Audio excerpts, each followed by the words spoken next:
السلام علیکم لسنرز، آئیے جرم و سزا پر مبنی ایم راحت کی ایک پراسرار کہانی سنتے ہیں جس کا عنوان ہے مالک مکان۔ تو آئیے شروع کرتے ہیں۔ گردش زمانہ ہی کہا جا سکتا ہے۔ میں اپنے چھوٹے سے پرسکون شہر میں ملازمت کرتا تھا۔ 6 سال سے کمپنی کے پراعتماد کارکنوں میں شامل تھا۔ یونین بنی، ہڑتال ہوئی اور مالکان نے کمپنی بند کرنے کا فیصلہ کر لیا۔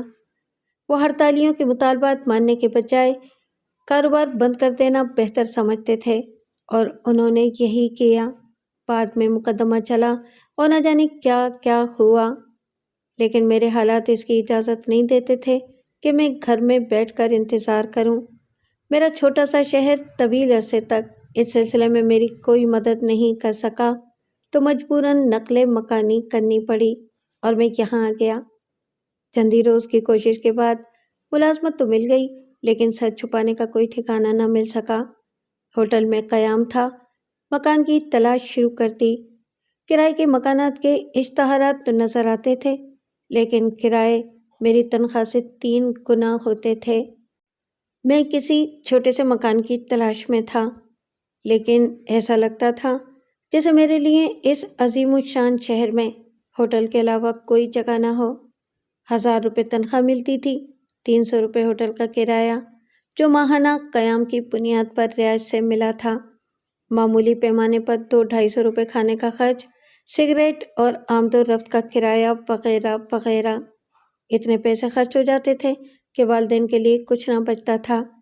میری خواہش تھی کہ 150 تو بھیج سکوں، لیکن مکان، یہاں قبر کے لیے تو جگہ مل سکتی تھی، لیکن زندہ رہ کر رہائش کے لیے جگہ حاصل کرنا بہت ہی مشکل تھا۔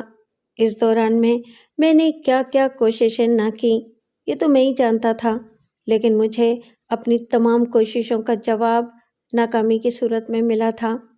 اکبر میرا اس شہر میں سب سے زیادہ بے تکلف دوست تھا، مجھ سے ہمدردی بھی رکھتا تھا اور میرے اچھے برے میں کام بھی آتا تھا، لیکن مکان کا بندوبست اس غریب کے بس کی بھی بات نہ تھی۔ وہ خود بھی کسی دوسرے شہر سے ملازمت کرنے آیا تھا اور بقول اس نے بھی کسی مکان یا کھولی کے حصول کے لیے کئی ماہ ٹھوکریں کھائیں، لیکن مکان نہ مل سکا۔ تب اس کے ذہن میں ایک ترکیب آئی۔ اس نے اپنے کسی جاننے والے سے رشتے کے بارے میں بات کی۔ ضرورت رشتہ کے اس مسئلے میں رہائش کے مسئلے کا حل تلاش کر لیا گیا، یعنی اکبر نے لڑکی والوں کے سامنے شادی کی شرط یہی رکھی تھی کہ کیسی بھی ہو قبول ہے، لیکن رہائش کا بندوبست رکھتی ہو، اور بالآخر اس کی کوشش بارآور ہو گئی۔ اسے رہنے کو ایک کمرہ مل گیا تھا اور اس کمرے کے ساتھ ایک عدد بیوی بھی برداشت کرنی پڑی تھی۔ بہرحال سودا برا نہیں تھا۔ اکبر ٹھاٹھ سے رہ رہا تھا۔ معاشی مسئلہ تو حل ہو ہی چکا تھا، معاشرتی مسئلہ بھی حل ہو گیا۔ ٹھاٹھ سے گھر داماد بنا ہوا تھا۔ اپنی کامیاب زندگی کو دیکھتے ہوئے اس نے یہی مشورہ مجھے بھی دیا، لیکن میں نے اس مشورے کو ماننے سے صاف انکار کر دیا۔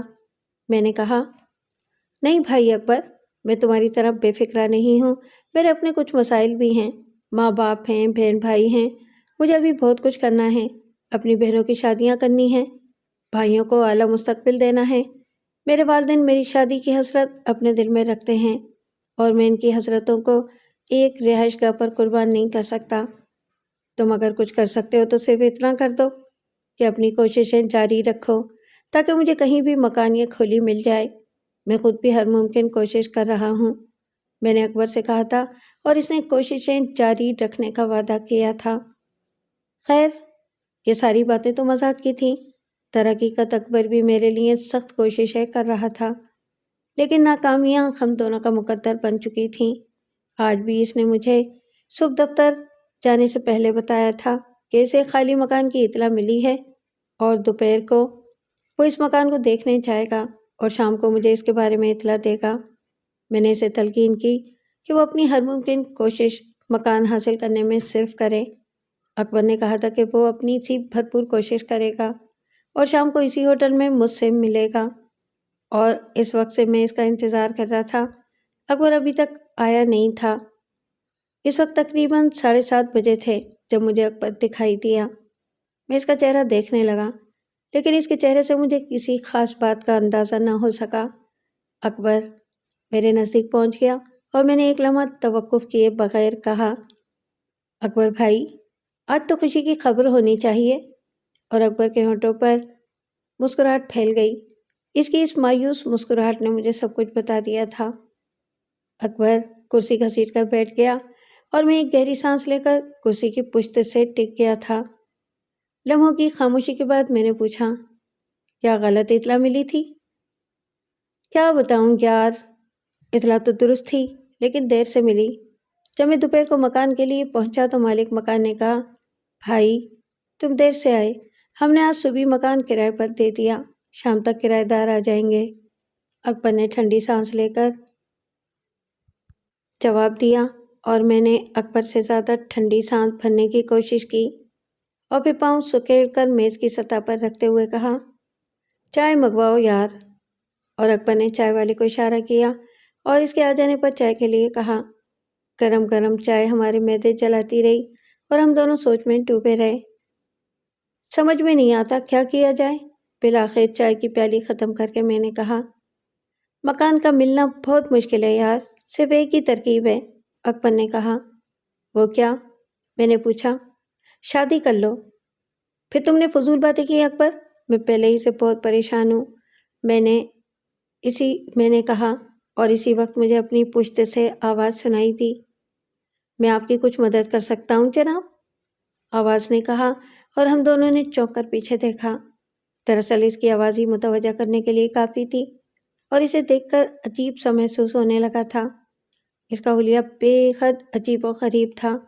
آواز انتہا سے زیادہ کرخت اور باریک، خون کی طرح سرخ چہرے والا ایک درمیانی عمر کا آدمی تھا۔ لمبوترا چہرہ، پھٹی پھٹی آنکھیں جن کی سرخی دائروں سے باہر ٹھلک رہی تھی، ٹیڑھی ناک، چوڑی بدنما ٹھوڑی جس پر شو خضرو بدنما گھاس کی طرح اگی ہوئی تھی، میلے غلیظ دانت ہونٹوں سے باہر جھانک رہے تھے۔ غرض کراہیت کا جس قدر تصور ذہن میں آ سکتا ہے وہ اس شخص کے چہرے پر موجود تھا، اور اوپر سے اس کی آواز۔ ہم دونوں حیرت و تعجب سے اسے دیکھنے لگے۔ میں آپ ہی سے مخاطب ہوں، اس نے بدستور اپنی پھٹی ہوئی کرخت آواز میں کہا۔ واللہ نایاب چیز ہے، اکبر نے آہستہ سے کہا اور زور سے بولا، اسی میز پر تشریف لے آئیے جناب۔ اور وہ کرسی کھسکا کر کھڑا ہو گیا۔ اس کا انداز ہمارے لیے بے حد حیران کن تھا۔ اس نے ہمارے سامنے والی کرسی گھسیٹی اور بیٹھ گیا۔ آپ کس سلسلے میں ہماری مدد کرنا چاہتے ہیں؟ اکبر نے پوچھا۔ اپنی تمام کراہیت آمیز شخصیت کے باوجود وہ شخص حیرت انگیز صحت کا مالک تھا اور میں اس شخص کی صحت پر رشک کر رہا تھا۔ آپ لوگوں کی گفتگو میرے کانوں تک پہنچ رہی تھی، شاید آپ میں سے کوئی مکان کے لیے پریشان ہے، اس نے بدستور کرخت لہجے میں کہا۔ جی ہاں، میں بے حد پریشان ہوں، مجھے کرائے کا مکان چاہیے، اکبر نے جلدی سے کہا۔ تو ٹھیک ہے، اس میں پریشان ہونے کی کیا بات ہے؟ انسان کے کام آتا ہے۔ شہر میں تو مکانوں کی بڑی قلت ہے اور ان کا ملنا ناممکن ہے، لیکن مضافات میں یہ کام ہو سکتا ہے۔ میں نے ہر جگہ کوشش کر لی ہے لیکن ناکام رہا ہوں۔ اگر آپ میری یہ مشکل حل کر دیں تو میں آپ کا بے حد شکر گزار ہوں گا، میں نے لجاجت سے کہا۔ اس وقت مجھے اس کی کریہ شخصیت بالکل بری نہیں لگ رہی تھی۔ میں تو ہر حال میں مکان حاصل کرنا چاہتا تھا۔ مکان تو ہے مگر آپ کے لیے تو بہت دور ہے۔ کیا آپ شہر میں کام کرتے ہیں؟ ہاں، مگر مجھے اس کی پرواہ نہیں ہے۔ مکان خواہ کتنی ہی دور ہو، میں ہر قیمت پر اسے حاصل کرنا چاہتا ہوں، میں نے جلدی سے کہا۔ تب ٹھیک ہے، آپ کل 10 بجے مجھے اسی ہوٹل میں مل جائیں، میں آپ کو لے چلوں گا، اس نے کہا اور میں نے جلدی سے اس کے لیے چائے کا آرڈر دے دیا۔ کیا آج ہی یہ کام نہیں ہو سکے گا محترم؟ آج تو مشکل ہے، دراصل اس سلسلے میں پہلے مجھے بات کرنا پڑے گی۔ اوہ، لیکن کس سے؟ میں ایک لمحے کے لیے چپ سا ہو گیا تھا۔ دراصل نا امیدی کا غلبہ اس قدر طاری تھا مجھ پر کہ مکان حاصل کرنا جوئے شیر لانے کے مترادف محسوس ہو رہا تھا۔ بیگم صاحبہ سے پوچھنا ضروری ہے، میں آج ان سے بات کر لوں گا، کل تلک کے لیے رک جائیے۔ کیا حرج ہے؟ اس نے جواب دیا۔ نہیں، حرج تو کوئی نہیں ہے، جہاں اتنا عرصہ بغیر مکان کے ہوٹل میں گزارا ہے وہاں ایک دن اور صحیح۔ ویسے نام پوچھ سکتا ہوں محترم آپ کا؟ خادم کو داور کہتے ہیں، اس نے اپنی بے سری آواز میں جواب دیا اور اکبر نے دوسری طرح منہ پھیر لیا۔ بہت بہت شکریہ داور بھائی، کل 10 بجے میں آپ کو یہیں ملوں گا۔ آپ کی مہربانی ہوگی اگر آپ میرا یہ کام کرا دیں۔ اطمینان رکھیں، اطمینان رکھیں، وہ چائے پیتے ہوئے بولا اور پھر چائے ختم کرنے کے بعد اٹھ گیا۔ اچھا مجھے اجازت دیں، کل صبح 10 بجے میں آپ سے یہیں ملوں گا۔ میرے جواب کا انتظار کیے بغیر وہ آگے بڑھ گیا۔ ہم دونوں اسے جاتے دیکھتے رہے۔ اس کے باہر نکلتے ہی اکبر کے ہونٹوں پر مسکراہٹ دوڑ گئی۔ کیوں؟ کیا ہوا اکبر؟ یار تم بھی بہت بھولے ہو مسعود۔ ارے وہ آرٹسٹ تھا، آرٹسٹ۔ ایسے لوگ تمہیں ہر ہوٹل پر مل جائیں گے، بس تمہاری دکھتی رکھ ہاتھ آ جائے، وہ اسی موضوع پر تم سے بات کریں گے اور تمہاری جیب سے کھا پی کر چلتے بنیں گے۔ مگر وہ آدمی شریف تھا، صرف چائے پر اکتفا کر کے چلا گیا۔ میرا تو خیال تھا کہ وہ کھانا بھی تمہارے ساتھ کھائے گا، اکبر نے ہنستے ہوئے کہا۔ دل مت توڑو بھائی اکبر، خدا کرے کہ وہ اس قسم کا نہ ہو، میں نے کسی قدر افسردگی سے کہا۔ بہرحال امید پر دنیا قائم ہے۔ ویسے کیا ارادہ ہے، کل اس کا انتظار کرو گے؟ ہاں یار، کل چاہے میں آفس جاؤں یا نہ جاؤں اس کا انتظار ضرور کروں گا۔ ہو سکتا ہے کہ آدمی غلط نہ ہو، میں نے جواب دیا۔ ٹھیک ہے، تو کل صبح میں بھی تمہارے پاس پہنچ جاؤں گا، اور اگر وہ مکان دکھانے لے گیا تو میں بھی چلوں گا۔ نہیں اکبر، تم آج دوپہر بھی میری وجہ سے چھٹی کر چکے ہو، اس طرح روز روز چھٹی کرنا ٹھیک نہیں ہے۔ کل میں ہی اس کے ساتھ چلا جاؤں گا، اور اگر مکان مل گیا تو پھر شام میں تمہیں وہاں لے چلوں گا، میں نے کہا، اور اکبر نے گردن ہلا دی۔ جیسی تمہاری مرضی مسعود بھائی، اکبر نے کہا، اور تھوڑی دیر کے بعد وہ بھی اٹھ گیا۔ اب میں چلتا ہوں مسعود بھائی، انشاءاللہ کل شام کو تم سے ملنے آؤں گا۔ اللہ کرے یہ مکان تمہیں مل جائے، حالانکہ امید تو کچھ کم ہی ہے۔ اکبر چلا گیا اور میں سوچوں میں گم ہو گیا۔ اس شخص کی شخصیت واقعی عجیب و غریب تھی، لیکن بہرحال مجھے اس سے زیادہ دلچسپی کس بات سے ہو سکتی تھی کہ وہ میرے لیے مکان کا وعدہ کر کے گیا تھا۔ دوسرے دن حسب وعدہ 10 بجے میں اس کا انتظار کرنے لگا۔ وقت گزاری کے لیے میں نے مشروب منگوایا۔ اکبر چلا گیا اور میں سوچوں میں گم ہو گیا۔ اس شخص کی شخصیت واقعی عجیب و غریب تھی، لیکن بہرحال مجھے اس سے زیادہ دلچسپی کس بات سے ہو سکتی تھی کہ وہ میرے لیے مکان کا وعدہ کر کے گیا تھا۔ دوسرے دن حسب وعدہ 10 بجے میں اس کا انتظار کرنے لگا۔ وقت گزاری کے لیے میں نے مشروب منگوایا اور بے چینی سے اس کا انتظار کرنے لگا۔ تھوڑی ہی دیر کے بعد وہ ہوٹل کے دروازے سے اندر داخل ہوا اور میں خوشی سے اچھل پڑا۔ جو شخص وعدے کا پابند ہو وہ جھوٹا نہیں ہو سکتا۔ میں نے نہایت گرم جوشی سے اس کا استقبال کیا اور وہ میرے سامنے کرسی پر بیٹھ گیا۔ باہر بے حد گرمی ہے، اس نے کہا، اور میں نے جلدی سے اس کے لیے مشروب منگا لیا۔ میری بے چینی عروج پر تھی، لیکن اخلاقاً خاموش تھا۔ میں چاہتا تھا کہ وہ خود ہی بات شروع کرے۔ چند منٹ تک وہ گہری گہری سانسیں لیتا رہا، پھر اس نے مشروب کا ایک گھونٹ لے کر کہا، میں نے بیگم صاحبہ سے بات کر لی ہے۔ اوہ، میں اچھل پڑا۔ کیا جواب دیا انہوں نے؟ بیگم صاحبہ بے حد نیک فطرت خاتون ہیں، بہت ہی زیادہ ہمدرد اور دوسروں کے کام آنے والی۔ میں نے آپ کی پریشانی کا تذکرہ کیا تو وہ تیار ہو گئیں کہ آپ کو اپنے مکان کا ایک حصہ کرائے پر دے دیں۔ دراصل ان کا مکان بھی بہت بڑا ہے۔ یہ مکان بیگم صاحبہ کو ورثے میں ملا تھا۔ یہاں مکانوں کی جس قدر قلت ہے آپ تو جانتے ہی ہیں۔ اس کے علاوہ بیگم صاحبہ پرانے زمانے کی خاتون ہیں، بے حد تنہائی پسند۔ شہر کی گہما گہمی سے وہ بے حد گھبراتی ہیں، بے حد پردہ نشین خاتون ہیں۔ مرد تو کیا، عورتوں کے سامنے آنے سے بھی کتراتی ہیں، لیکن انسانی ہمدردی کے ناطے سے وہ آپ کی مدد کرنے پر آمادہ ہو گئی ہیں۔ انہوں نے یہ بھی کہا ہے کہ بس آپ سے صرف یہ کہہ دیا جائے کہ آپ ان کی تنہائی میں مخل نہ ہوں۔ میں تمہارا بے حد شکر گزار ہوں دوست۔ مجھے کیا کرایہ دینا ہوگا؟ میں نے پوچھا۔ پہلے آپ مکان دیکھ لیں، پسند آ جائے تو ٹھیک ہے، ممکن ہے کہ آپ شہر سے دور اس مکان کو پسند نہ کریں۔ مجھے صرف مکان چاہیے، چاہے وہ چوتھے آسمان پر ہی کیوں نہ ہو۔ تم اس کی فکر مت کرو، میں نے کہا۔ اب کرایہ جو دل چاہے دے دینا۔ بیگم صاحبہ کے پاس اللہ کا دیا سب کچھ ہے، روپے پیسے کی کمی نہیں، اور نہ ہی مکان کرائے پر دینے سے کرایہ مقصود ہے، اس نے مشروب کا سپ لیتے ہوئے کہا، اور میں نے جلدی سے بیرے کو بلا کر بل ادا کر دیا۔ چلیں؟ میں نے پوچھا۔ چلیں، اس نے کہا اور اٹھ گیا۔ اس وقت اس کی بھیانک شخصیت سے قطع نظر وہ مجھے دنیا کا مخلص ترین انسان نظر آ رہا تھا۔ اس کی شخصیت کچھ بھی تھی، لیکن بحیثیت انسان وہ بہت بلند تھا۔ میں اس کے ساتھ ہوٹل سے باہر نکل آیا۔ باہر اس کی گاڑی کھڑی تھی۔ اس نے ڈرائیونگ سیٹ کا دروازہ کھولا اور اندر بیٹھ گیا۔ پھر اس نے سائڈ کا دروازہ کھول کر مجھے بیٹھنے کا اشارہ کیا۔ میں اس کے ساتھ اندر بیٹھ گیا تھا۔ اس نے گاڑی اسٹارٹ کر کے آگے بڑھا دی تھی۔ گاڑی دیکھ کر مجھے تعجب ضرور ہوا تھا، اور اس تعجب کو اس نے تھوڑی دیر میں یہ کہہ کر ختم کر دیا کہ بیگم صاحبہ نے اسے شہر آنے اور جانے کے لیے بہت سی مراعات دے رکھی ہیں، جس میں یہ گاڑی بھی شامل ہے۔ دراصل مکان کافی دور اور ویران علاقے میں ہے، لیکن مجھے روزانہ شہر آنا ہوتا ہے، بہت سے کام کرنے ہوتے ہیں۔ آپ بھی اگر چاہیں تو صبح کو میرے ساتھ دفتر کو آ جایا کریں، اور شام کو واپسی آپ کا اپنا کام ہے۔ ہمارے مکان سے 1 میل دور ایک بستی ہے، وہاں سے گاڑیاں آتی ہیں، وہاں تک آپ کو پیدل آنا پڑے گا، باقی فاصلہ آپ بس سے طے کر لیں۔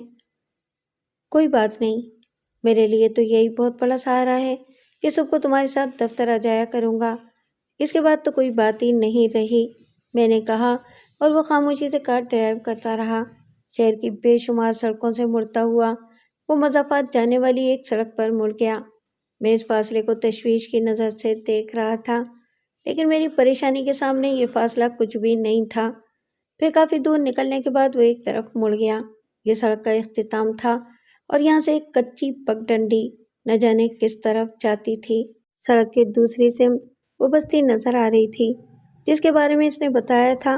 پھر مجھے وہ عمارت نظر آ گئی جو در حقیقت ویران اور پراسرار تھی۔ پرانے طرز کی اس ویران عمارت کو دیکھ کر میں نے ایک گہری سانس لی۔ اس جگہ کو تو جنوں اور بھوتوں کا مسکن ہونا چاہیے تھا، لیکن کیا کیا جاتا، اس مشینی شہر میں ایسی عمارتوں میں بھی انسان رہتے ہیں۔ میں کوئی فرد واحد تو نہیں تھا، اور مکان تو بہرحال میری بہت بڑی ضرورت تھا۔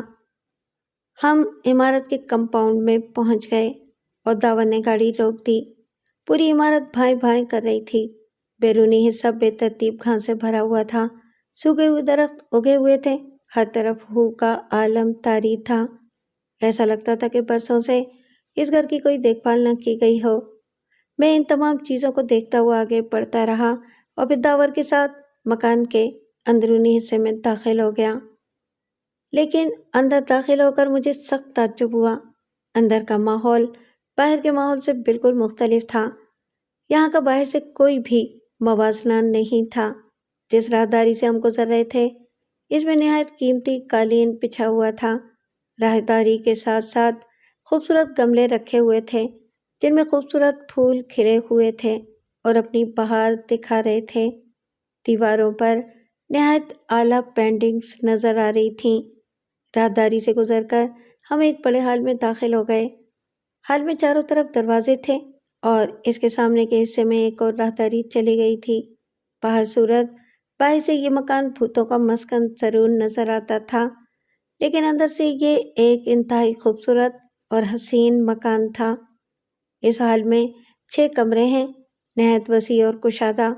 ان میں سے جتنے چاہیں آپ استعمال میں رکھ سکتے ہیں۔ یہ سب دروازے آپ کے لیے ہیں، سوائے راہداری کے ان دروازوں کے۔ یہ دروازہ عمارت کی اندرونی سمت جاتا ہے، اور وہاں بیگم صاحبہ رہتی ہیں، اور میں آپ کو بتا ہی چکا ہوں کہ بیگم صاحبہ پردے کی سخت پابند ہیں۔ اس طرف جانے کی کسی کو اجازت نہیں ہے۔ ٹھیک ہے داور، میں تمہاری ہدایت کا خیال رکھوں گا۔ انشاءاللہ میری طرف سے تم کسی پریشانی کا شکار نہیں ہوگے، میں نے کہا، اور ایک کمرے کی طرف بڑھ گیا۔ میں نے کمرے کا دروازہ کھولا۔ انتہائی نفیس کمرہ تھا۔ میری آنکھیں تعجب سے پھٹی کی پھٹی رہ گئیں۔ پشت پر ایک بڑی کھڑکی تھی جو بائیں سمت کے لان پر کھلتی تھی۔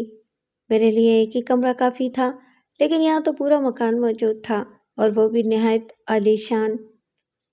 کاش شہر میں مجھے اس سے گھٹیا درجے کا ہی کوئی مکان مل جاتا۔ اس مکان کی ویرانی دیکھ کر مجھے سخت وحشت ہو رہی تھی، لیکن مجبوری نہ ہونے سے کچھ ہونا بہت بہتر تھا۔ چنانچہ یہی غنیمت تھا۔ اس کے علاوہ میں نے فیصلہ کیا تھا کہ کمپنی سے کچھ قرض لے کر ایک موٹر سائیکل خرید لوں گا تاکہ آنے جانے کا محتاج بھی نہ رہوں۔ بہرحال میں نے داور کا شکریہ ادا کیا اور کہا کہ جو کمرہ وہ چاہے مجھے دے دے۔ میں نے کہا نا، یہ سارے کمرے آپ کے لیے ہیں، جہاں دل چاہے رہیں۔ بس جو باتیں میں نے بیگم صاحبہ کے بارے میں آپ کو بتائی ہیں، ان پر عمل کیجیے گا۔ خلوص دل سے، میں نے داور سے کہا، اور داور نے ایک کمرہ میرے لیے مخصوص کر دیا۔ سامان کب لائیں گے؟ آج ہی، اگر اجازت ہو تو، میں نے کہا۔ ارے اجازت کی کیا بات ہے، چلو سامان لے آتے ہیں، داور نے کہا۔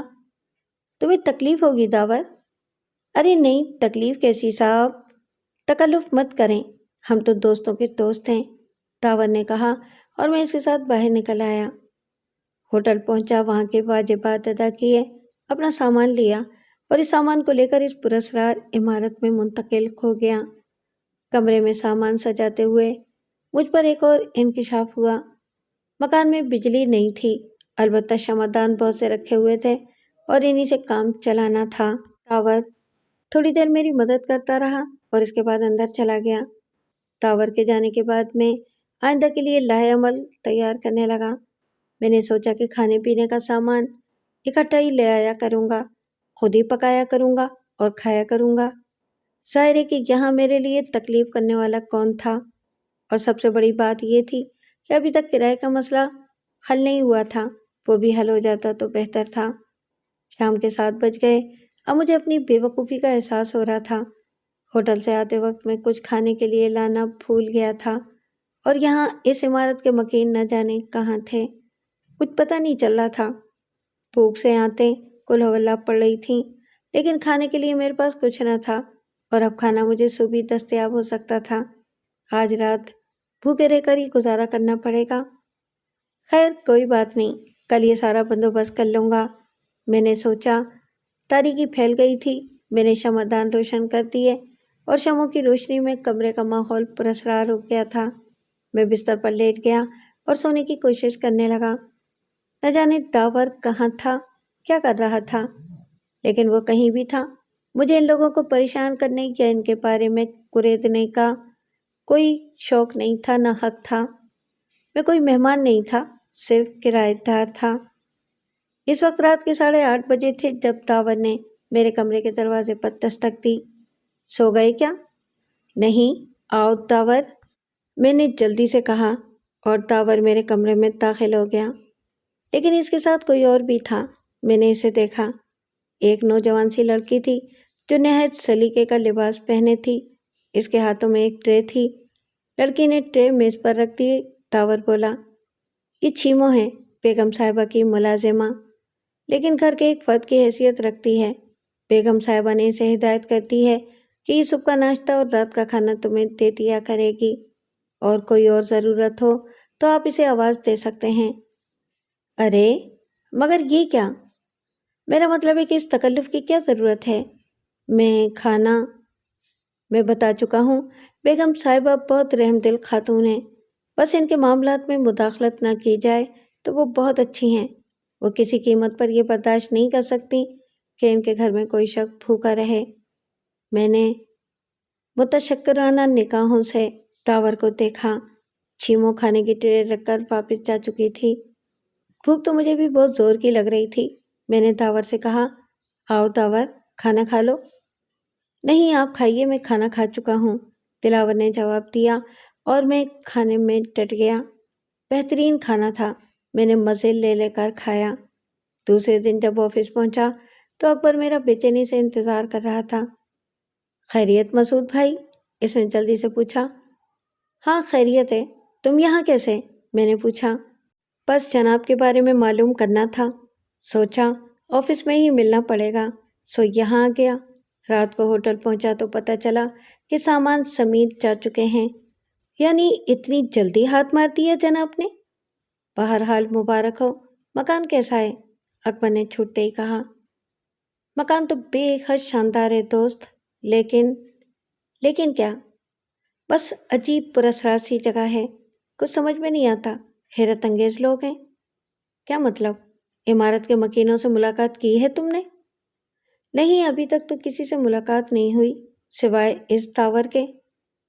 بیگم صاحبہ سے کرائے کے بارے میں کوئی بات نہیں ہوئی؟ اکبر نے تعجب سے پوچھا۔ نہیں، میں تم سے کہہ رہا ہوں نا کہ ابھی تک کسی سے ملاقات ہی نہیں ہوئی۔ اوہ، تو ہے کہاں وہ مکان؟ اکبر نے پوچھا اور میں اسے اس مکان کا جائے وقوع بتانے لگا۔ انا للہ و انا الیہ راجعون، اکبر نے ایک گہری سانس لے کر کہا۔ کیوں بھائی؟ ظاہر ہے بھائی، اب صرف تم سے دفتر میں ملاقات ہوا کرے گی، وہاں جانے کی ہمت کس میں ہوگی؟ بہرحال نہ ہونے سے ہونا بہتر ہے۔ کرایہ تو طے نہیں ہوا ہوگا؟ نہیں یار، کچھ بھی طے نہیں ہوا۔ تو تم اس سلسلے میں داور سے بات کرتے؟ کیا بات کرتا؟ جب بھی کوئی بات کرتا ہوں وہ ٹال جاتا ہے، اور تو اور اس نے رات کو کھانا بھی لا کر دیا اور سب کو ناشتہ بھی۔ بقول اس کے بیگم صاحبہ بے حد رحم دل خاتون ہے۔ بس تم مزے کرو پیارے۔ ویسے ان بیگم صاحبہ کی عمر کیا ہے؟ اس بارے میں معلوم کیا کچھ؟ نہیں یار، بقول داور کے بیگم صاحبہ بے حد پردہ نشین خاتون ہے، وہ کسی کے سامنے نہیں آتی، پھر عمر کے بارے میں کیسے معلوم ہو سکتا ہے؟ یوں بھی مجھے ان کی عمر سے کیا غرض، میں نے کہا، اور اکبر ہنسنے لگا۔ بہت سیدھے ہو مسعود بھائی، یہ عنایتیں خالی از علت نہیں ہو سکتی۔ ٹھیک ہے، عیش کرو عیش۔ کاش مجھے شادی کرنے سے پہلے کوئی ایسی بیگم صاحبہ مل جاتی، اکبر نے کہا، اور میں بھی ہنسنے لگا۔ بہرحال اکبر مجھے کوئی اچھا گھر مل گیا تو میں اس ویران جگہ کو بہت جلد چھوڑ دوں گا۔ بیگم صاحبہ کو پہلے ضرور دیکھ لینا، اکبر نے معنی خیز انداز میں کہا۔ کیا مطلب؟ میں نے انجان بن کر پوچھا۔ مطلب یہ ہے کہ ممکن ہے بیگم صاحبہ کو دیکھنے کے بعد نہ صرف مکان بلکہ ملازمت کی ضرورت بھی نہ رہے، اکبر نے ہنستے ہوئے کہا، اور بات مذاق میں ٹل گئی۔ شام کو اس بستی تک جانے کے لیے آسانی سے ٹیکسی مل گئی اور پھر وہاں سے میں پیدل چل پڑا، گھر پہنچا اور اپنے کمرے میں چلا گیا۔ شام کو 8:30 بجے چھیمو میرا کھانا لے کر آ گئی۔ آج داور اس کے ساتھ نہیں تھا۔ میں نے نیچی نگاہوں سے اس لڑکی کا جائزہ لیا۔ بہت خاموش سی لڑکی تھی اور نہ جانے کیوں سہمی سہمی سی نظر آ رہی تھی، لیکن میری ہمت نہ ہوئی کہ اس سے کوئی بات کرتا۔ ممکن تھا لڑکی بیگم صاحبہ کو میرے بارے میں کچھ غلط باتیں کہہ دیتی، یا یہ بھی ہو سکتا تھا کہ یہ بات گھر والے پسند نہ کرتے، جبکہ یہ گھر میرے لیے ایک نعمت تھا۔ روز و شب گزرتے رہے، مہینہ پورا ہو گیا۔ مہینہ ختم ہونے پر میں نے داور سے پوچھا، کیا پیش کروں بھائی؟ ارے نہیں صاحب، بیگم صاحبہ سنیں گی تو انہیں افسوس ہوگا کہ آپ اتنے دن یہاں رہنے کے باوجود خیریت برت رہے ہیں۔ پھر بھی کچھ تو پیش کرنا ہی ہوگا۔ نہیں، میری بیگم صاحبہ سے بات ہو چکی ہے، ان کے پاس اللہ کا دیا سب کچھ ہے، انہیں پیسے کی تما نہیں ہے، عیش سے رہ رہے ہو، رہتے رہو۔ اور پھر بیگم صاحبہ کو آپ کی شرافت پسند آئی ہے، وہ کبھی بھی آپ سے کرایہ لینا گوارا نہیں کریں گی، داور نے کہا، اور میں خاموش ہو گیا۔ لیکن دلی طور پر میں ان لوگوں کا بے حد ممنون ہو گیا تھا۔ داور نے میری ایک نہ چلنے دی، لیکن میری سمجھ میں نہیں آتا تھا کہ ان لوگوں کے احسانات کا بدلہ کیسے ادا کروں۔ ویسے در حقیقت اب میں زندگی کا عادی ہو گیا تھا۔ اب اس ویرانی سے مجھے کوئی وحشت نہ ہوتی تھی، یہ ماحول میری عادت بن گیا تھا۔ اب یہاں سے آنے جانے میں بھی مجھے کوئی تکلیف نہیں ہوتی تھی۔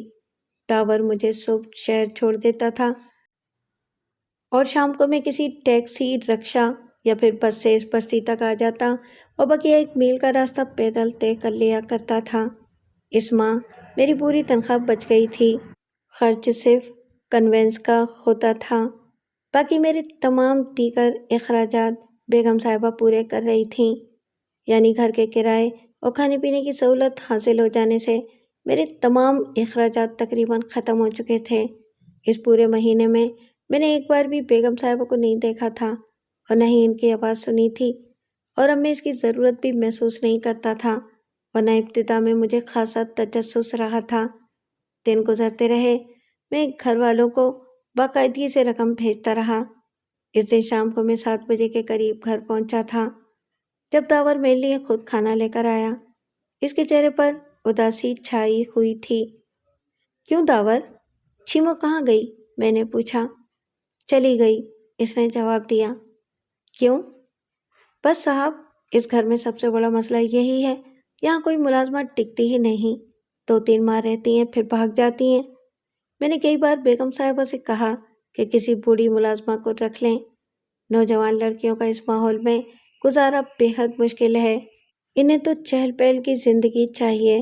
اب یہ چھیمو کو ہی دیکھ لو، 500 روپے ماہوار دیے جاتے تھے، اوپر سے کھانا پینا اور کپڑا الگ، لیکن کمبخت کا دل ہی نہ لگا۔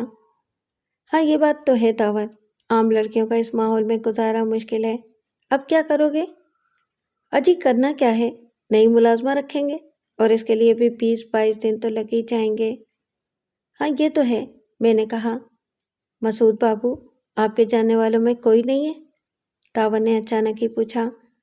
نہیں داور، میرا اول تو یہاں کوئی ہے ہی نہیں، ایک اکبر صاحب ہیں، لیکن وہ بیچارے بھی کسی دور دراز کے شہر سے نوکری کرنے آئے تھے، شادی کر لی یہاں پر تو کچھ جان پہچان ہو گئی، ورنہ وہ بھی میری طرح یہاں تنہا ہی ہیں۔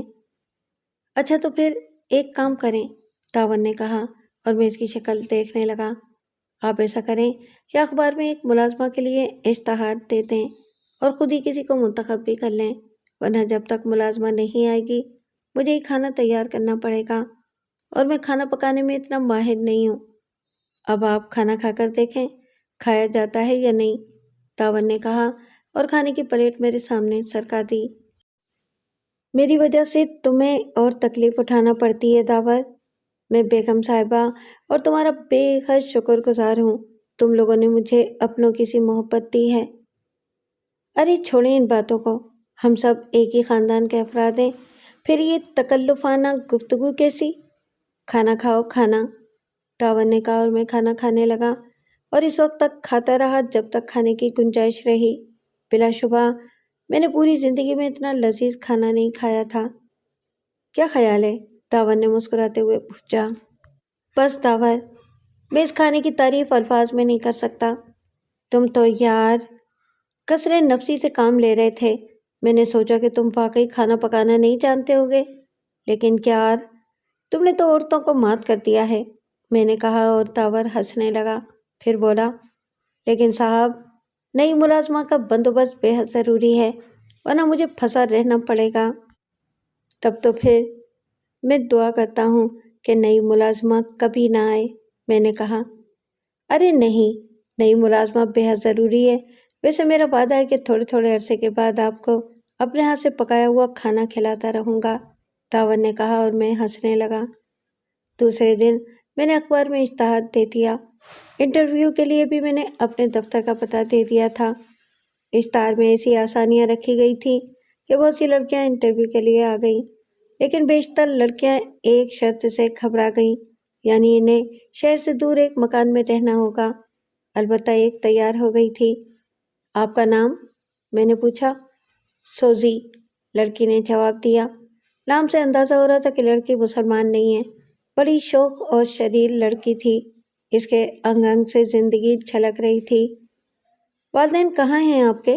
میں نے دوسرا سوال کیا، اور لڑکی کے چہرے پر اداسی چھا گئی۔ جناب، میرے والدین مر چکے ہیں، اس نے اپنے خشک ہونٹوں پر زبان پھیرتے ہوئے کہا، اور میں بھی ایک لمحے کے لیے اداس ہو گیا۔ اوہ مس سوزی، مجھے سن کر افسوس ہوا ہے، کوئی اور بہن بھائی وغیرہ؟ میں نے پوچھا۔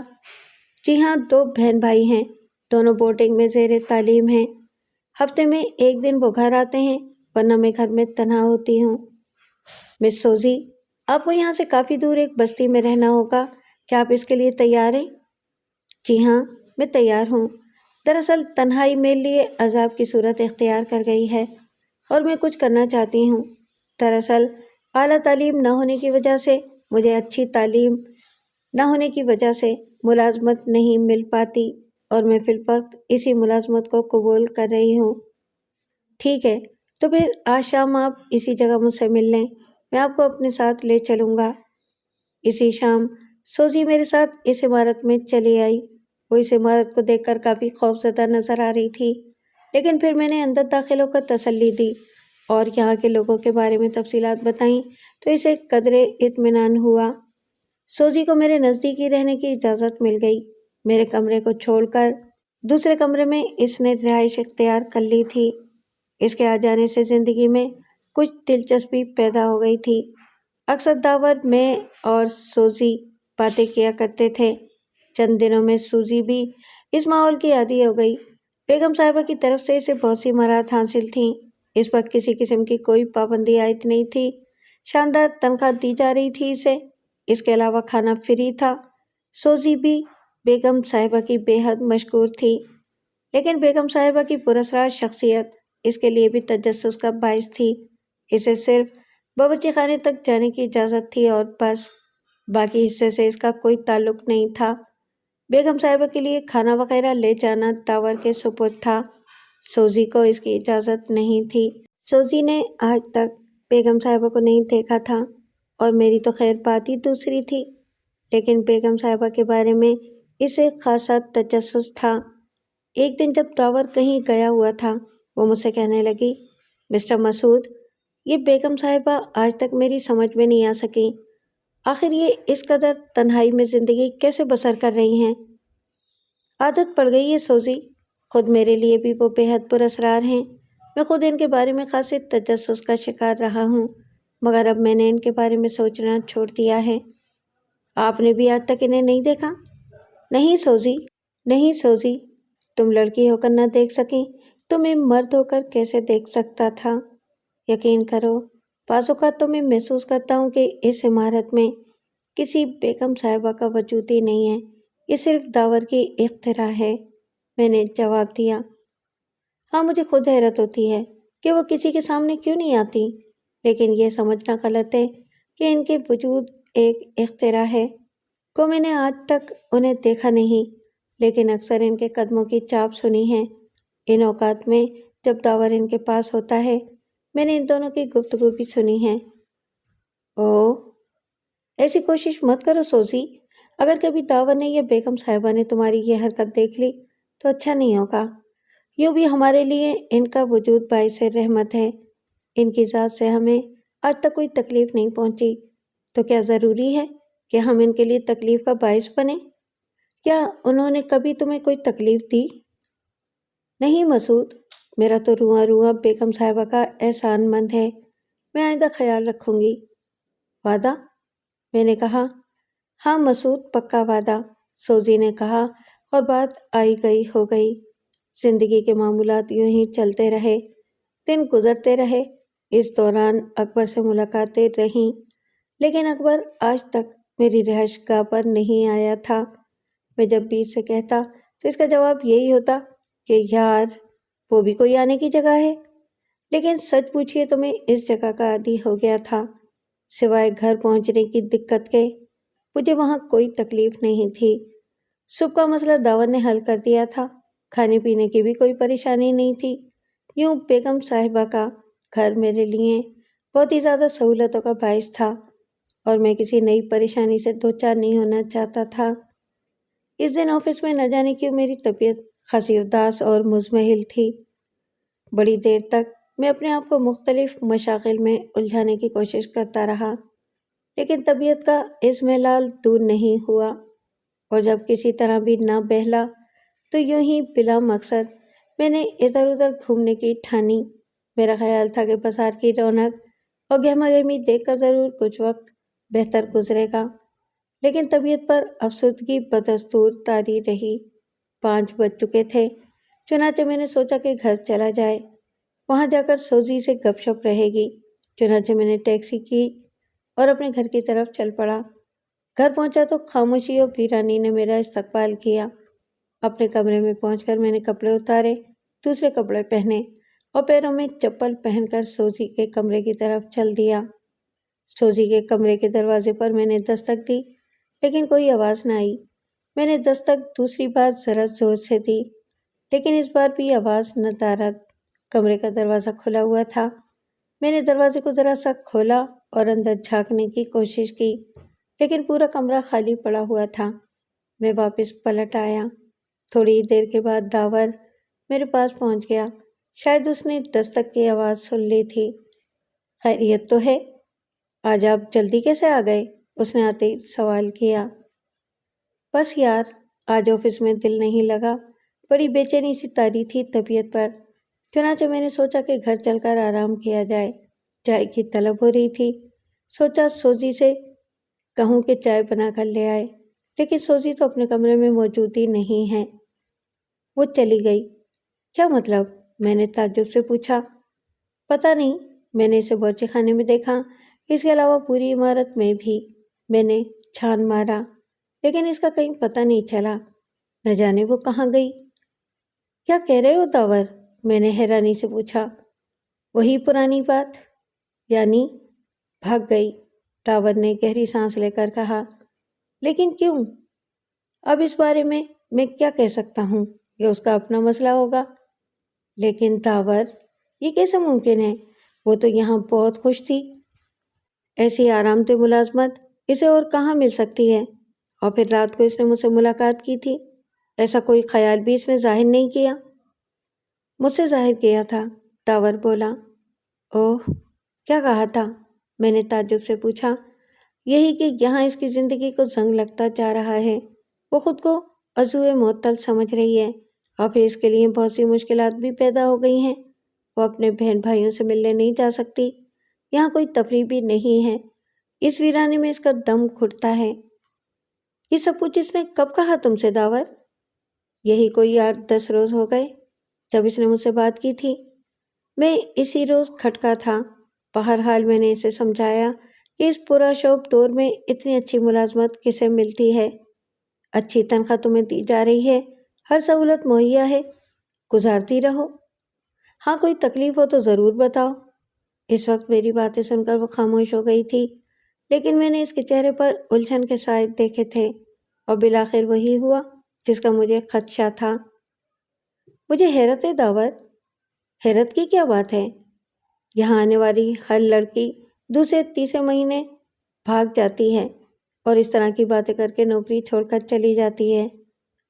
وہ تو ٹھیک ہے داور، لیکن لڑکی لڑکی میں بھی فرق ہوتا ہے۔ سوزی بہت سلجھی ہوئی لڑکی تھی، اور مجھے تعجب ہے کہ وہ چپ چپاتے کہاں چلی گئی۔ آپ کا خیال ہے مسعود صاحب؟ ورنہ وہ بھی ایک عام سی لڑکی تھی، بالکل عام سی۔ اسے رومان کی ضرورت تھی، وہ کسی مرد کا سہارا چاہتی تھی، اور ظاہر ہے سب کچھ اسے یہاں نہیں مل سکتا تھا۔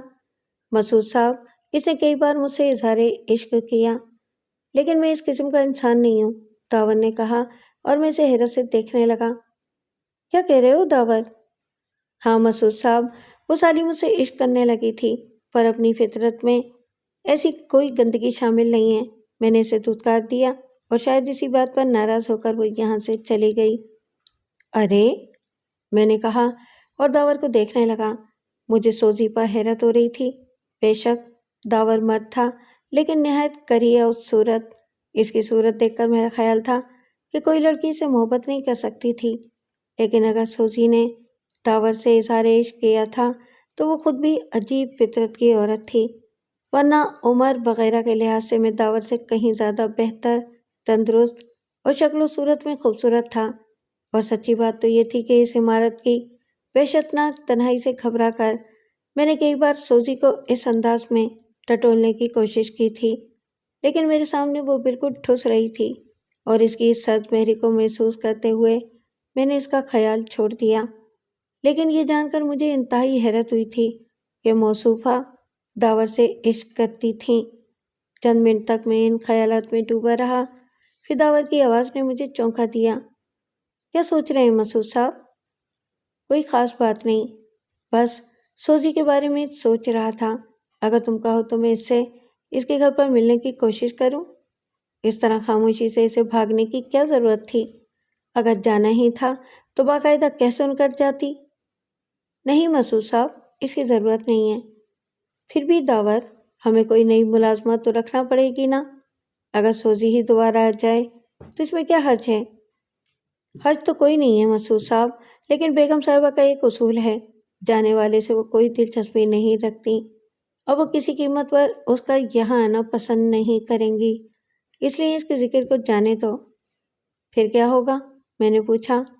فی الحال میرے ہاتھ کا کھانا، میرے ہاتھ کا ذائقہ، تاور نے بھونڈے انداز میں ہنستے ہوئے کہا۔ ہاں یار، کھانا تو تمہارے ہاتھ کا بے حد شاندار ہوتا ہے، میں نے بھی ہنستے ہوئے کہا، اور بات آئی گئی ہو گئی۔ کافی دن گزر گئے، داور کھانا پکانے کا ماہر تھا، وہی بیگم صاحبہ اور میرے لیے کھانا پکاتا رہا۔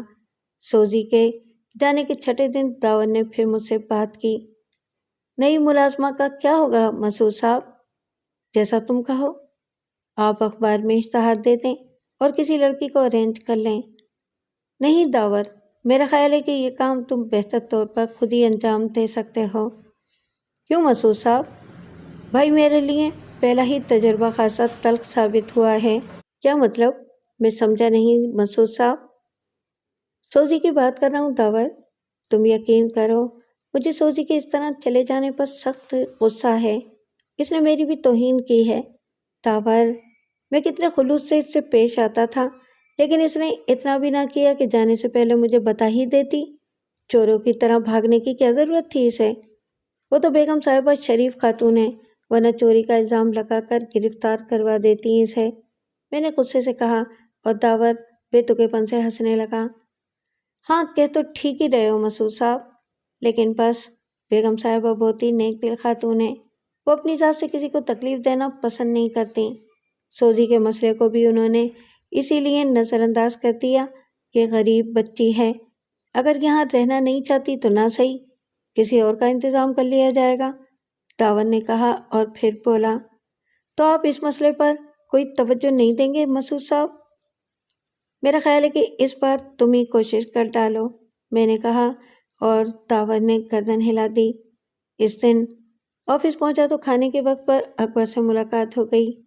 وہ بیچارہ خاص طور پر مجھ سے ملنے کے لیے آیا تھا اور خاصا بگڑا بگڑا نظر آ رہا تھا۔ کیا بات ہے اکبر، کچھ ناراض معلوم ہوتے ہو؟ ناراضی کیسی بھائی، جب تک تم نے چاہت تعلقات رکھے اور جب دل چاہت توڑ دیے، اکبر نے روکھے پن سے کہا۔ ارے مگر تعلقات توڑنے کی اطلاع کس نے دی تمہیں؟ میں نے تو کسی کو قاصد بنا کر نہیں بھیجا، میں نے مسکراتے ہوئے کہا۔ بس یہی تو کسر رہ گئی ہے، کسی کے ذریعے اطلاع بھی بھجوا دیتے تو بہت ہی اچھا ہوتا۔ اکبر بدستور ناراض تھا۔ تعلقات توڑنے کی؟ جی ہاں، اکبر نے اسی انداز میں کہا۔ خیر چھوڑو ان باتوں کو، تم میری مجبوری جانتے ہو اکبر، اتنی دور چلا گیا ہوں کہ بس، ویسے میرے حالات خط سے بہتر ہو گئے ہیں، اچھی خاصی رقم بچ جاتی ہے، رہائش فری، کھانا فری، ایک طرف کا کنوینس فری، اور کیا چاہیے مجھے؟ دوسرے معمولی سے اخراجات ہیں، ایسی جگہ اور کون سی ملے گی؟ حالانکہ میں خود بھی ان لوگوں کے احسانات سے شرمندہ رہتا ہوں، لیکن کچھ ایسی اپنائیت ہے ان کے ہاں کہ وہاں سے آنے یا ان سے کچھ کہنے کو دل بھی نہیں چاہتا۔ ٹھیک ہے بھائی، عیش کرو، منع کون کر رہا ہے تمہیں، لیکن دوستوں کو اس طرح فراموش بھی نہ کرو، چھٹی کا دن تو ملتا ہے نا تمہیں؟ ہاں یار ملتا تو ہے، لیکن وہ ہفتے بھر کی مصروفیات کو ذہن سے جھٹکنے میں صرف ہو جاتا ہے، سارا دن کپڑے دھونے میں، نہانے وغیرہ میں اور آئندہ کی تیاریاں کرنے میں گزر جاتا ہے۔ تم خود بھی تو آؤ نا کبھی، تم نے تو ادھر کا رخ ہی نہیں کیا۔ کیا بتاؤں مسعود بھائی، کئی بار دل چاہا، کئی بار ہمت کی، لیکن اول تو وہ بستی ہی اتنی دور ہے، اور اس کے بعد پیدل کا سفر، بس ہمت جواب دے جاتی ہے۔ بہرحال کسی وقت آؤں گا، اکبر نے کہا۔ بھابھی کو بھی ضرور لانا، میں نے اکبر کو منا لیا تھا۔ یقیناً، اکبر نے جواب دیا۔ شام کو حسب معمول گھر پہنچا۔ داور گھر سے باہر لان میں ٹہل رہا تھا اور بے حد خوش نظر آ رہا تھا، مجھے دیکھ کر مسکرانے لگا۔ کیا بات ہے، بہت خوش نظر آ رہے ہو، میں نے مسکراتے ہوئے پوچھا۔ خوش ہونے کے لیے کسی خاص بات کا ہونا ضروری نہیں ہے، بس جب بھی خوشی مل جائے اس کا اظہار کر دو، اس نے کہا، اور میرا ہاتھ پکڑ کر اندر داخل ہو گیا۔ خوش ہونے کے لیے یہی بات کیا کم ہے کہ مجھے اب ایسا اچھا اور ہمدرد دوست مل گیا ہے۔ آپ سے پہلے میں یہاں تنہا رہتا تھا، میرا کوئی ساتھی نہیں تھا، لیکن آپ کے آنے سے یہ تنہائی دور ہو گئی ہے۔ کم از کم کچھ باتیں تو کر لیتا ہوں میں آپ سے۔ کچھ وقت خوشیوں میں ہی گزر جائے تو اس سے اچھی بات اور کیا ہو سکتی ہے؟ ہاں داور، میں سمجھتا ہوں کہ یہ سب تمہاری مہربانی ہے، ورنہ میں نے تمہارے لیے کیا ہی کیا ہے؟ میں نے مخصوص لہجے میں کہا۔ بس بس مسعود بھائی، یہ ساری فضول باتیں بند کرو اور کھانا کھاؤ۔ تم کھلاؤ گے تو کھا لیں گے، میں نے ہنستے ہوئے کہا، اور داور بھی ہنسنے لگا۔ ٹھیک ہے، آپ لباس تبدیل کر لیں، میں کھانا لے کر آتا ہوں۔ میں اپنے کمرے میں پہنچ گیا۔ حسب معمول میں نے منہ ہاتھ دھویا، لباس تبدیل کیا اور داور کا انتظار کرنے لگا۔ تھوڑی دیر کے بعد داور ایک ٹرے میں کھانا سجائے اندر آ گیا اور اسے میرے سامنے رکھ دیا۔ آج تو تم بھی شروع ہو جاؤ داور، میں نے کہا۔ توبہ کریں مسعود بھائی، میں تو پکانے میں کھانے کا عادی ہوں، صبر مجھ سے بالکل نہیں ہوتا، ناک تک بھرا ہوا ہوں۔ تم عیش کرو، اس نے کہا اور میں کھانا کھانے لگا۔ غضب کے مزیدار کباب تھے، میں اس کی جس قدر بھی تعریف کرتا کم تھا۔ حسب معمول میں نے ضرورت سے زیادہ کھانا کھا لیا اور پھر جب بالکل گنجائش نہ رہی تو میں نے کہا، بس داور، اب صبح کھا لیں مسعود بھائی، صبح کو تازہ کھانا کھلاؤں گا، اس نے کہا۔ کھانے سے فارغ ہو کر ہم دیر تک باتیں کرتے رہے، حتیٰ کہ موضوع گفتگو سوزی بن گئی۔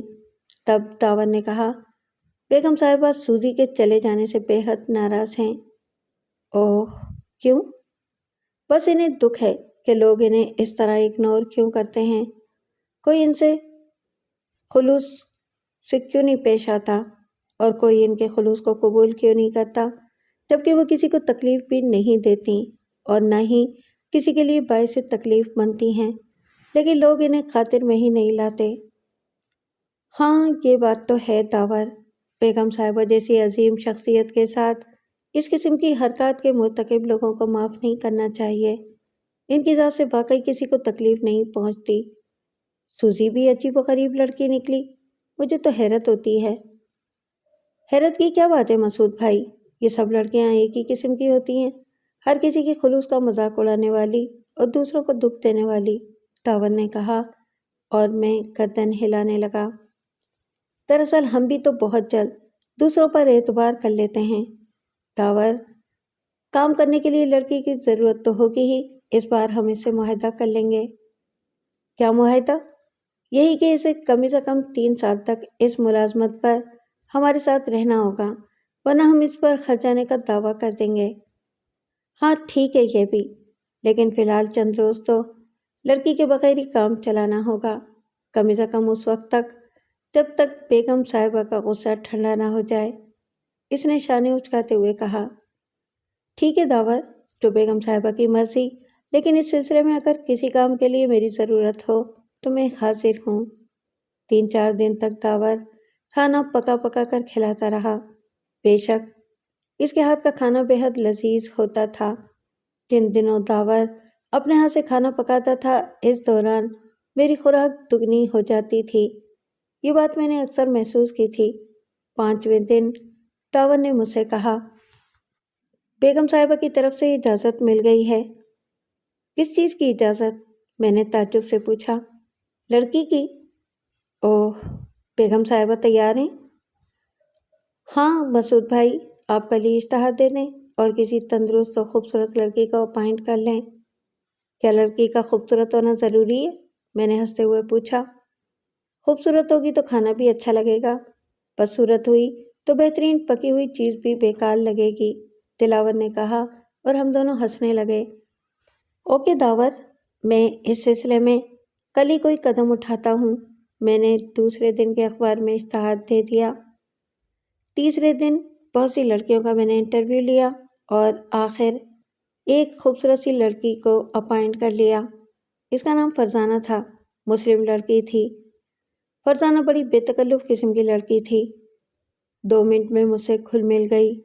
میرے پوچھنے پر بتایا کہ اس پوری دنیا میں وہ تنہا ہے، کرائے کے مکان میں رہتی ہے، تقریباً 6 ماہ سے کرایہ ادا نہیں کیا ہے۔ اور اگر مزید کچھ روز اسے ملازمت نہ ملتی تو وہ عصمت فروشی پر مجبور ہو جاتی۔ اس نے اداس لہجے میں بتایا۔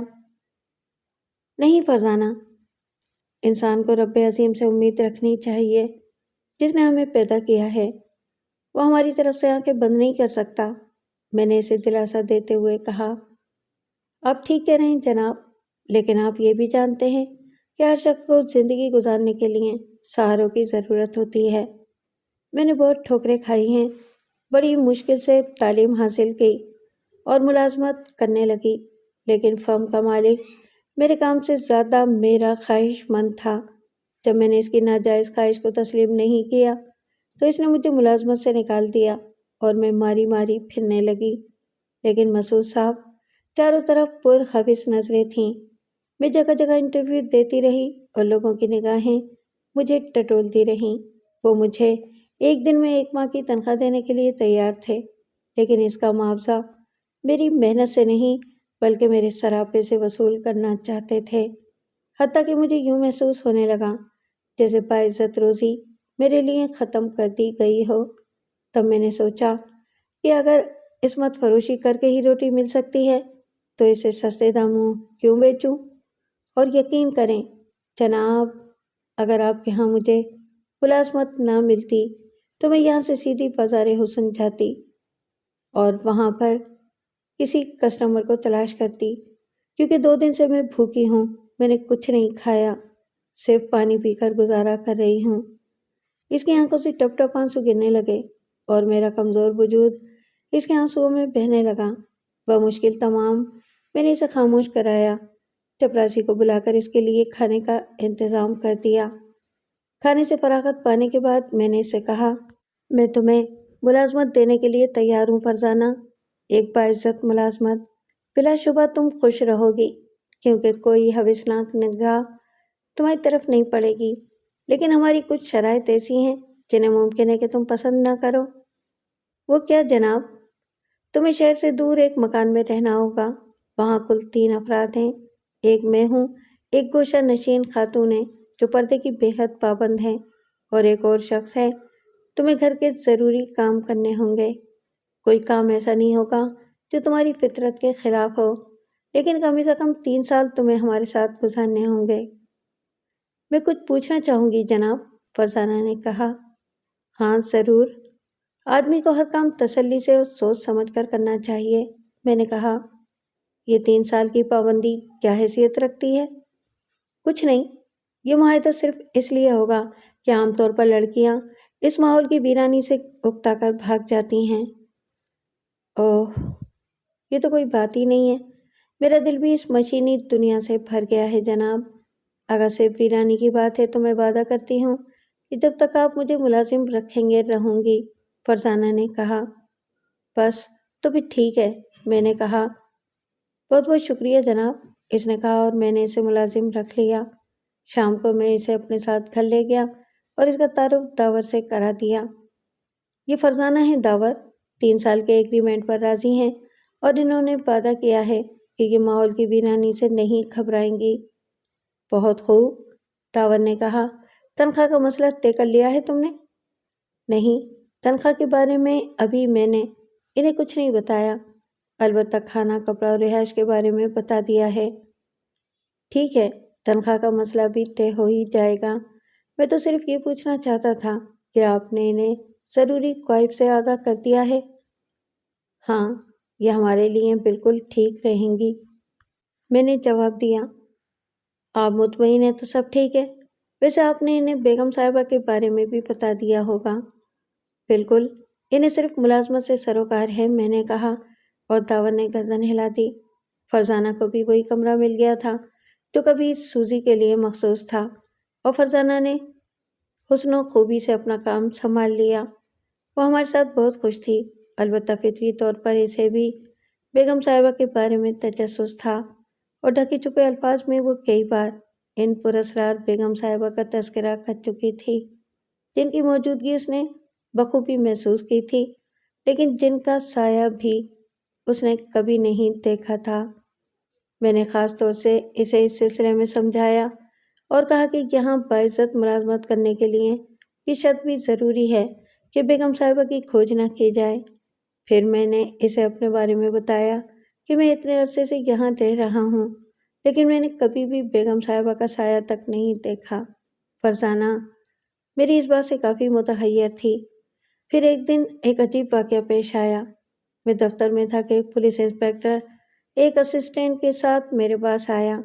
اس نے میرا نام معلوم کیا اور بولا، میں ایک خاص سلسلے میں حاضر ہوا ہوں۔ فرمائیے، میں نے انسپکٹر کو حیرت سے دیکھتے ہوئے کہا۔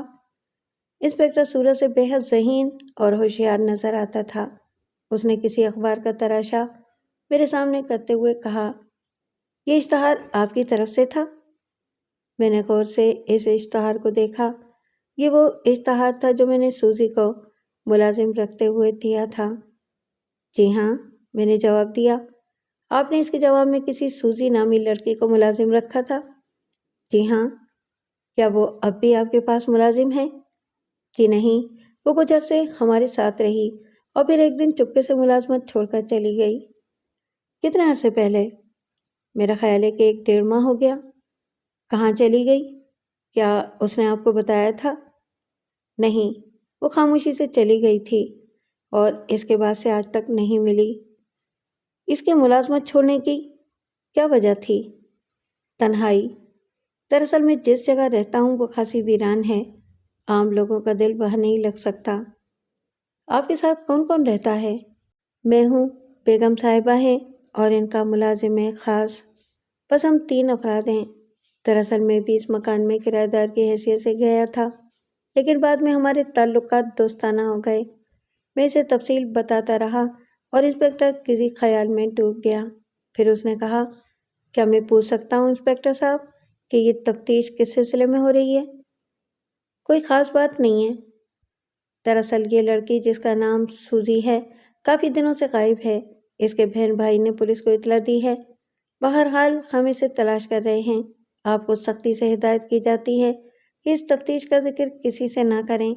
اگر آپ نے ایسا کیا تو آپ قانون شکنی کے مجرم ہوں گے۔ بہتر ہے انسپکٹر، میں خیال رکھوں گا۔ ویسے اس لڑکی کی تلاش میں میری کسی قسم کی مدد درکار ہو تو آپ تکلف نہ کریں۔ وہ بہرحال ایک شریف لڑکی تھی۔ ٹھیک ہے، ہمیں آپ کی جس قدر مدد درکار تھی ہم نے حاصل کر لی۔ ایک بات اور بتائیے، کیا اس کے بعد کوئی دوسری لڑکی ملازم رکھی ہے آپ نے؟ جی ہاں، اس کا نام فرزانہ ہے اور وہ بڑے اطمینان سے کام کر رہی ہے۔ براہ کرم آپ اپنے مکان کا پتہ نوٹ کرا دیں، انسپکٹر نے کہا، اور میں نے اس مکان کا پتہ نوٹ کرا دیا، جس پر انسپکٹر نے چونک کر مجھے دیکھا اور پھر تعجب خیز لہجے میں بولا، آپ اس مکان میں کیوں رہ رہے ہیں؟ کیونکہ مجھے اس کا کوئی کرایہ نہیں دینا پڑتا اور شہر میں مکان حاصل کرنا جوئے شیل لانے سے کم نہیں ہے۔ بہرحال شکریہ، انسپکٹر نے کہا اور چلا گیا۔ انسپکٹر کے جانے کے بعد میں سوچ میں پڑ گیا تھا، سوزی کہاں گئی؟ اگر اس نے ملازمت چھوڑ دی تھی تو اپنے گھر واپس کیوں نہیں گئی؟ لیکن پھر میں نے ان وسوسوں کو ذہن سے جھٹک دیا۔ یہ تو پولیس کا کام ہے، وہ تفتیش کر رہی ہے، کرتی رہے۔ ہم نے تو سوزی کے ساتھ کوئی برا سلوک نہیں کیا، لیکن ایک بات میں نے سوچ لی تھی اور وہ یہ کہ انسپکٹر کی ہدایت کے مطابق اس کی آمد کے بارے میں کسی کو نہیں بتاؤں گا۔ 2-3 دن یہ الجھن میرے سر پر سوار رہی۔ اس کے بعد میں انسپکٹر کی آمد کو بالکل ہی بھول گیا۔ فرزانہ کی آمد سے خاصی دلچسپیاں پیدا ہو گئی تھیں۔ وہ بڑی باغ و بہار قسم کی لڑکی تھی۔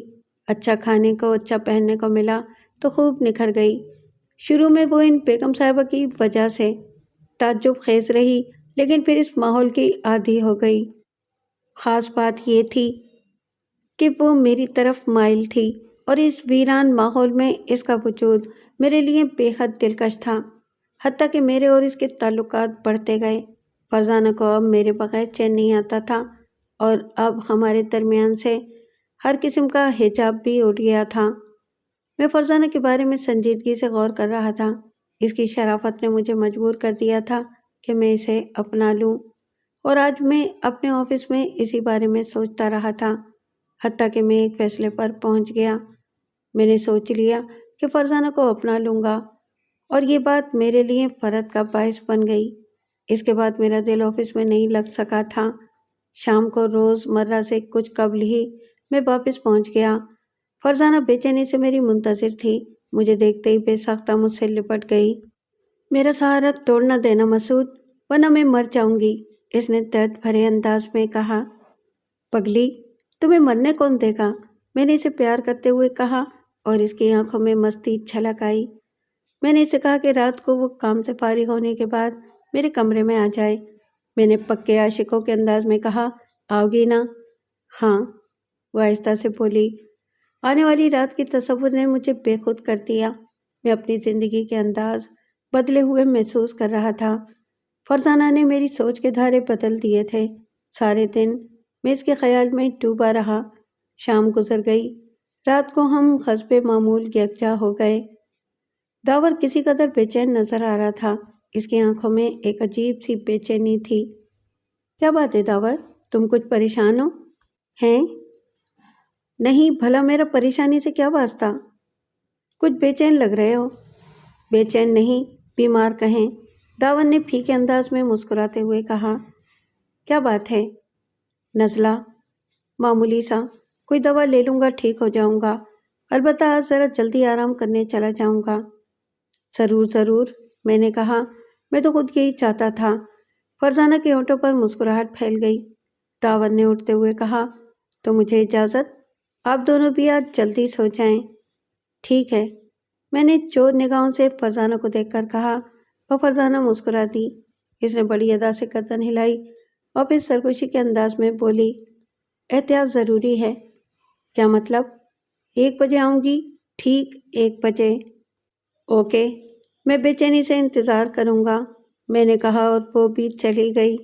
میں بوجھل قدموں سے اپنے کمرے کی طرف آ گیا۔ فرزانہ کی آمد نے میری زندگی میں بھی بہاریں پیدا کرتی تھیں۔ مجھے یوں محسوس ہونے لگا جیسے اچانک میں بھی انسان بن گیا ہوں، وہ انسان جو اپنی زندگی جیتا ہے، جسے چاہنے والے ہوتے ہیں، جس کی اپنی کوئی منزل ہوتی ہے۔ فرزانہ میری منزل تھی۔ میں، اگر اس نے پسند کیا تو اسے اپنی شریک حیات بنا لوں گا۔ بیگم صاحبہ کو بھلا اس سلسلے میں کیا اعتراض ہو سکتا ہے؟ ہم دونوں جس طرح ان کی خدمت کرتے ہیں کرتے رہیں گے، اور اگر انہیں کوئی اعتراض ہوا تو کیا ضروری ہے کہ اسی جگہ رہا جائے؟ کوئی دوسری جگہ بھی تلاش کی جا سکتی ہے۔ پہلے دوسری بات تھی، اس وقت میں تنہا تھا اور اپنی زندگی میں کوئی امنگ نہیں تھی، اور جب زندگی میں کوئی امنگ نہیں ہوتی تو انسان اپنی ذات میں تنہا ہوتا ہے، اپنے لیے وہ کچھ نہیں کر پاتا۔ لیکن اب فرزانہ تھی۔ نہ جانے کب تک میں ان خیالات میں کھویا رہا۔ گھڑی کی سوئیاں بہت سست رفتاری سے آگے بڑھ رہی تھیں۔ میری آنکھوں میں نیند کا شائبہ بھی نہیں تھا۔ کسی کا حسین وعدہ کہاں سونے دیتا ہے؟ 1 بجے کے انتظار میں تڑپ رہا تھا۔ اس وقت 11:15 بجے تھے جب میرے کانوں میں ایک چیخ کی آواز ابھری اور میں اچھل پڑا۔ یہ چیخ ہی تھی، میری سماعت کا واہمہ نہیں تھا۔ میں گھبرا کر اٹھ گیا۔ یہ آواز کہاں سے آئی تھی؟ اس ویرانے میں کون چیخ رہا تھا؟ لیکن دوسری چیخ پہلے سے بھی زیادہ واضح تھی اور اس نے میرے دل کو ہلا کر رکھ دیا۔ یہ فرزانہ کی آواز تھی، 100% فرزانہ کی آواز۔ میرے بدن میں بجلیاں تڑپ اٹھیں۔ بے اختیار میں نے دروازے کی طرف چھلانگ لگائی۔ دروازہ کھول کر میں باہر نکلا اور فرزانہ کے کمرے کی طرف دوڑنے لگا۔ فرزانہ کا بستر خالی تھا۔ اسی وقت مجھے تیسری چیخ سنائی دی اور سناٹے کی اس چیخ نے مجھے سمت بھی بتا دی۔ آواز اندر سے آ رہی تھی۔ ایک لمحے کے لیے میں تذبذب میں پڑ گیا۔ اس طرف بیگم صاحبہ کی رہائش گاہ تھی اور اس طرف جانے کی پابندی تھی، لیکن فرزانہ بلا وجہ تو نہ چیخ رہی ہوگی۔ فرزانہ میری زندگی، میری خوشی، میں اس کی آواز کو نظر انداز نہیں کر سکتا تھا، نتیجہ چاہے کچھ بھی ہو۔ چنانچہ میں بے اختیار اندر دوڑا۔ میں نے پہلی بار اس حصے میں قدم رکھا تھا اور اسے قطعی نہ واقف تھا۔ سامنے ہی ایک طویل راہداری نظر آئی اور میں اس میں دوڑتا ہوا دوسری طرف نکل گیا۔ راہداری میں موٹا قالین بچھا ہوا تھا، جس کی وجہ سے میرے قدموں کی چاپ معدوم ہو گئی تھی۔ اس راہداری کے سرے پر ایک دروازہ تھا جس سے روشنی چھن رہی تھی۔ اس ایک دروازے کے علاوہ وہاں کوئی اور دروازہ نہیں تھا۔ اس کا مطلب ہے کہ میں نے اس دروازے میں کوئی سوراخ تلاش کیا، لیکن جو ہی میرے ہاتھ کا دباؤ پڑا دروازہ کھل گیا۔ اسے اندر سے بند نہیں کیا گیا تھا۔ دروازہ کھلنے کی کوئی آواز نہیں ہوئی تھی۔ اندر تیز روشنی تھی، لیکن اس روشنی میں میں نے جو منظر دیکھا وہ ناقابل یقین تھا۔ میرے ہوش و حواس گم ہو گئے تھے۔ آنکھوں کے سامنے تاریکی چھائی جا رہی تھی۔ میرے سامنے ہال کی چھت کے ایک کڑے سے فرزانہ کی لاش لٹکی ہوئی تھی۔ اس کے دونوں پیروں میں رسیاں بندھی ہوئی تھیں اور یہ رسیاں چھت کے کڑے میں پھنسی ہوئی تھیں۔ خوبصورت بال جھول رہے تھے اور ان کی نوکوں سے خون ٹپک رہا تھا۔ خون اس کے کٹے نرخرے سے بالوں تک آ رہا تھا۔ سر کے نیچے ایک سفید برتن رکھا ہوا تھا جس میں خون جمع ہو رہا تھا، اور اس سے چند فٹ کے فاصلے پر داور، خونی داور، کسی ماہر کسائی کی طرح چھری پر چھری گھس کر انہیں تیز کر رہا تھا۔ یہ ناقابل یقین منظر ناقابل برداشت بھی تھا۔ میرے حلق میں ایک وحشیانہ گھبراہٹ نکل گئی۔ داور، کتے، یہ تو نے کیا کیا؟ تو نے فرزانہ کو قتل کر دیا؟ میں اس کی طرف لپکا۔ داور کے ہاتھوں سے چھریاں چھوٹ گئیں۔ وہ منہ پھاڑ کر مجھے دیکھنے لگا، لیکن میں جنگلی بھینسے کی طرح داور پر پل پڑا تھا۔ اسی وقت مجھے اپنے عقب میں ایک منحوس سی آواز سنائی دی۔ یہ کیسے اندر آ گیا؟ لیکن میں نے آواز پر توجہ نہیں دی تھی۔ میں تو داور کی بوٹیاں اڑانے پر تلا ہوا تھا، لیکن چندی لمحات کے بعد مجھے اندازہ ہو گیا کہ داور ٹیڑھی کھیر ہے۔ کمبخت کا بدن تھا یا فولاد؟ مجھے یوں لگ رہا تھا جیسے میں کسی چٹان پر قوت آزمائی کر رہا ہوں۔ دفتن، اس نے میرے دونوں ہاتھ پکڑ لیے۔ یہ کیا بدتمیزی ہے مسعود بھائی؟ تم اندر کیوں گھس آئے؟ اس کی قدراتی ہوئی آواز ابھری۔ تم نے فرزانہ کو قتل کر دیا ہے داور؟ میں تمہیں زندہ نہیں چھوڑوں گا۔ میں کہتی ہوں داور، یہ اندر کیسے داخل ہوا؟ عقب سے آواز آئی اور میں نے پلٹ کر دیکھا۔ بیگم صاحبہ ہی ہو سکتی تھیں، لیکن ان کی ہیئت دل پر دہشت طاری کر رہی تھی۔ بدن سوکھا ہوا پنجر، پیٹ پھولا ہوا مٹکے جیسا، لمبا دبلا چہرہ، ویران سرخ آنکھیں۔ وہ کوئی چڑیل معلوم ہوتی تھی۔ کالے اور سفید بال بکھرے ہوئے تھے اور سوکھے ہوئے ہونٹوں پر سرخی رچی ہوئی تھی، لیکن غور سے دیکھنے پر مجھے اندازہ ہوا یہ لپسٹک نہیں تھی، چہرے پر میک اپ نہیں کیا گیا تھا، بلکہ یہ خون کی سرخی تھی۔ آہ، شاید فرزانہ کے خون کی سرخی۔ اب تو داخل ہو گیا ہے بیگم صاحبہ، آپ فکر نہ کریں، اندر آ گیا ہے تو باہر نہیں جائے گا، داور نے کہا۔ میں تجھے زندہ نہیں چھوڑوں گا۔ کیا بگاڑا تھا اس معصوم لڑکی نے تیرا؟ کیوں قتل کیا ہے اس کو تو نے؟ بولو، تم لوگ یہاں کیا منحوس کھیل کھیل رہے ہو؟ اس کھیل کے تیسرے کھلاڑی تو تم بھی ہو مسعود بھائی، دلاور ہنس کر بولا۔ کل صبح تمہیں فرزانہ کے بھی بھاگ جانے کی اطلاع ملی جاتی۔ کیا مطلب؟ میں نے بدحواسی سے پوچھا۔ آرام سے بیٹھو تو تمہیں مطلب بتاؤں۔ اول تو یہاں آ کر تم نے بیگم صاحبہ کے احکامات کی خلاف ورزی کی ہے، اوپر سے یہ جنونی حرکات کر رہے ہو۔ چلو آرام سے بیٹھو۔ دلاور کے لہجے میں سختی تھی۔ اس نے مجھے آہستہ سے دھکا دیا تھا، لیکن میں توازن قائم نہ رکھ سکا اور زمین پر آ رہا۔ داور کے ہاتھوں سے گری ہوئی چھریاں نزدیکی پڑی تھیں۔ میں نے ان میں سے ایک چھری اٹھا لی اور کھڑا ہو گیا۔ تمہیں فرزانہ کے قتل کی قیمت ادا کرنی ہوگی داور، میں قراتی ہوئی آواز میں بولا، اور داور کی بھویں سکڑ گئیں۔ کیا تمہاری شامتی آ گئی ہے مسعود بھائی؟ چھری پھینک دو اور انسان بنو۔ تم انتہائی احمق آدمی نکلے۔ میں تو سمجھا تھا کہ تم سب کچھ جانتے ہو۔ چھری پھینک دو ورنہ مجھے بھی غصہ آ جائے گا۔ اس کی آواز میں گھبراہٹ تھی۔ چھری میرے ہاتھ میں لرز گئی۔ داور کی قوت کا میں اندازہ لگا چکا تھا۔ اس کے فولادی بدن میں شیطان سرایت کر گیا تھا، لیکن فرزانہ کی موت بھی مجھ سے برداشت نہیں ہو رہی تھی۔ میں چھری لے کر داور پر جھپٹا۔ نتیجہ وہی ہوا تھا۔ داور نے چھری میرے ہاتھ سے چھینی اور اس بار اس کا الٹا ہاتھ میرے جبڑے پر پڑا تھا۔ مجھے یوں محسوس ہوا جیسے میری شکل ٹیڑھی ہو گئی ہو۔ چکرا کر گرا تھا، چھری ہاتھ سے چھوٹ گئی اور اس کے بعد میں داور سے کسی قسم کی مزاحمت نہیں کر سکا۔ دلاور نے میرے ہاتھ پاؤں رسی سے جکڑ دیے اور بڑے اطمینان سے مجھے اٹھا کر ایک دیوار کے پاس بٹھا دیا۔ تم نے اپنی حماقت سے اپنا بہت بڑا نقصان کر لیا ہے مسعود بھائی۔ اب میں تمہاری کوئی مدد نہیں کر سکتا۔ تمہیں جو ہدایت کی گئی تھی تم نے اس کی خلاف ورزی کی ہے۔ یہ سب کیا ہے داور؟ تم نے فرزانہ کو اس وحشیانہ انداز میں کیوں قتل کر دیا؟ کیا بگاڑا تھا اس نے تمہارا؟ بیگم صاحبہ، آپ نے بھی اس مردود کو اس وحشیانہ اقدام سے نہیں روکا؟ میں نے کہا، اور جواب میں بیگم صاحبہ کھوں کھوں کر کے ہنسنے لگیں۔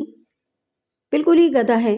ارے بھائی، صبح کو میں تمہیں اس نئی ملازمہ کے بھی بھاگ جانے کی اطلاع دیتا اور بھی شام کو اپنے ہاتھ سے تمہارا پسندیدہ سالن تمہیں کھلاتا۔